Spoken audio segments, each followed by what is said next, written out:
যোগাযোগ করবেন ইনশাআল্লাহ।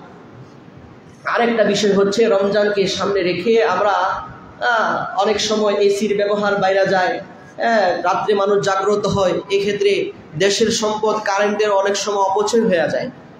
এই জন্য আমরা সকলেই এই ব্যাপারটা সতর্ক থাকবে ইনশাআল্লাহ, আমরা অপচয় করব না। যেহেতু দেশের সম্পদ আপনারা এমনি জানেন, 15 বছরে যারা দুঃশাসন করেছে দেশকে ঋণের মধ্যে রেখে গিয়েছে, আমরা যদি সহযোগিতা না করি সরকারকে, সেই ঋণের বোঝা থেকে সরকার সোজা হয়ে দাঁড়াতে পারবে না। এই জন্য এসি সারার ক্ষেত্রেও আমরা সরকারি যে নিয়ম নীতি আছে সেটা ফলো করব।